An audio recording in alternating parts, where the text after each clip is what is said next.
In the village of Umuoke, there lived a woman named Adaeze. For 12 years of marriage, her womb remained empty. At first, people pitied her, then they mocked her. Finally, they feared her. Whenever a woman lost a pregnancy, whispers followed Adaeze. When a child fell sick, fingers pointed at her. When crops failed, old women shook their heads and said she brought bad luck. She is a witch. How can a woman stay barren for so many years? Maybe she eats her children in the spirit world. The rumors spread like wildfire. Soon, she was excluded from everything. During naming ceremonies, she was not invited. At weddings, people avoided sitting near her. When village women gathered to cook during festivals, she was told to stay home. The greatest humiliation came during the New Yam festival. Every married woman was called forward to dance with her children. One by one they came out, some carrying babies, others holding toddlers. The entire village cheered. Then the village chief's wife looked directly at Adaeze.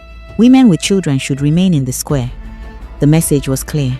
Adaeze stood alone as everyone stared. Laughter erupted from different corners.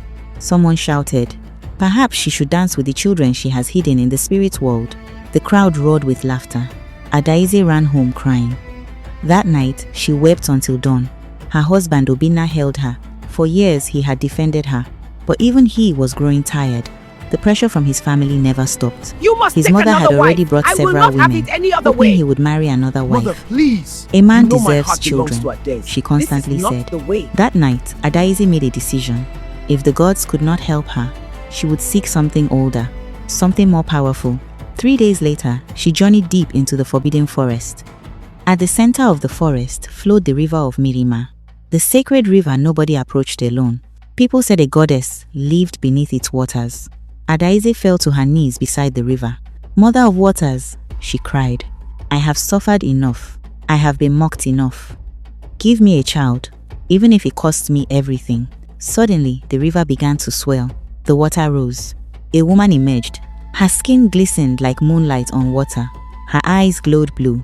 Her long hair floated around her, although there was no wind. Adaeze trembled. The river goddess had answered. Without speaking, the goddess stretched out her hand. The river opened. A path appeared beneath the water. "Come," the voice echoed inside Adaeze's mind. She followed. Beneath the river was a hidden world. Beautiful, terrifying. The goddess led her to a crystal pool, then bathed her with glowing water. As the water touched her body, Adaeze felt something moving inside her stomach, like life awakening. The goddess finally spoke. "You shall bear twins." Adaeze collapsed in gratitude, but the goddess raised her hand. "There is a condition." The smile vanished. "Their hair must never be cut, not a strand, not once, not by mistake, not for sickness, not for tradition, not for beauty. If their hair is cut," the river trembled. "Disaster shall follow." Adaeze swallowed hard.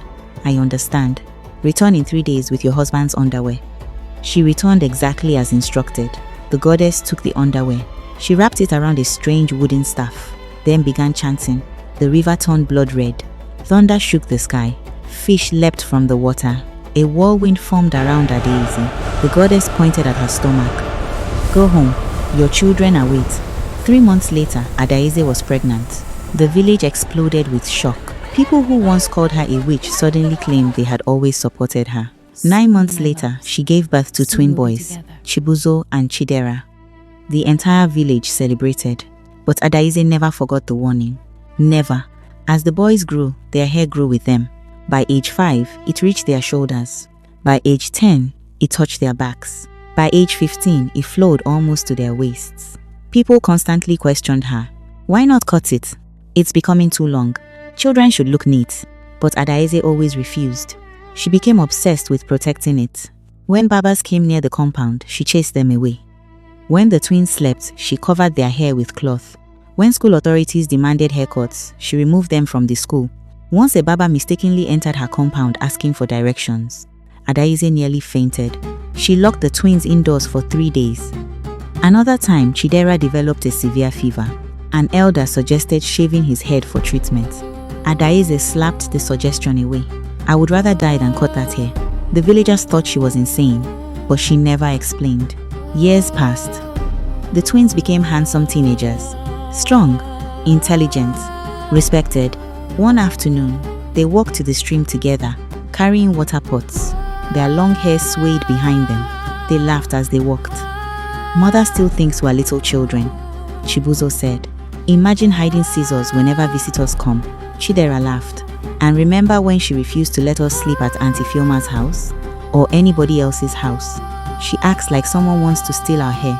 The brothers laughed, unaware that someone nearby was listening. Their aunt, Ifeoma, Adaize's younger sister.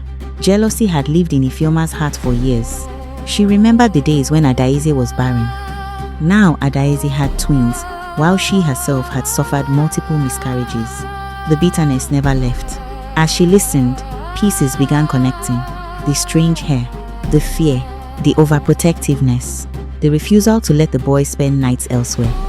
A smile slowly appeared, a dangerous smile. So that's the secret. For weeks she plotted.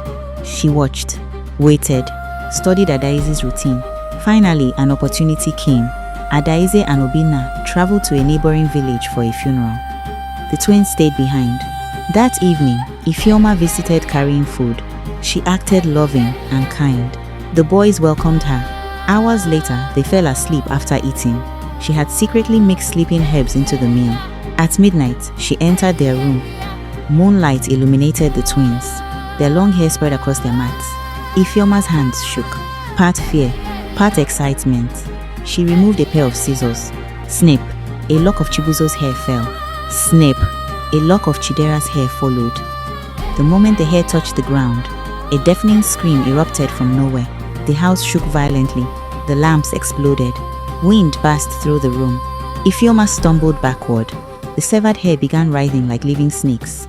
She screamed and ran. At dawn, disaster arrived. The sky turned black. Birds fell dead from the air. The river overflowed. Floodwaters rushed toward the village. People ran in panic. Houses collapsed. Trees uprooted themselves. Then came the worst. The twins. Their bodies began weakening rapidly. Their skin turned pale. Their eyes lost their brightness. Within hours, they could barely stand. Adaize returned to find chaos everywhere. When she saw the cut hair beside her son's beds, her scream echoed across the village. No, she immediately knew. Someone had broken the covenant. She rushed to the sacred river carrying both boys. The goddess emerged. For the first time, her face showed anger, terrible anger. You failed. Adaize collapsed. Please save them. The goddess looked toward the village. The price has already begun. Then she pointed behind Adaize. Ifeoma stood there. She had followed secretly, but something was horribly wrong. Her hair had turned white overnight. Her face looked decades older. Wrinkles covered her skin. She fell to her knees. I only cut a little. The goddess's eyes burned. A little is enough. Suddenly, Ifeoma began aging faster. Her screams filled the forest. Within minutes, she became a frail old woman. Then dust. Nothing remained. Only the scissors. Adaize sobbed. Please save my children. For a long moment, the goddess remained silent. Then she spoke. Because your devotion never wavered. Because you protected them for 15 years. I will show mercy. She took the remaining uncut hair from the twins, dipped it into the river, and placed it back upon their heads. Immediately, new hair began growing. Longer than before, brighter than before. The floodwaters receded.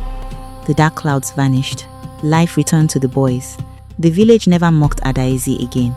Never. The story of the twins, whose hair must never be cut, spread far beyond Umoke. Parents told it to their children. Elders told it around fires. And whenever strangers asked why two grown men carried such impossibly long hair, the villagers simply answered, because some blessings come with conditions, and some conditions are not meant to be broken.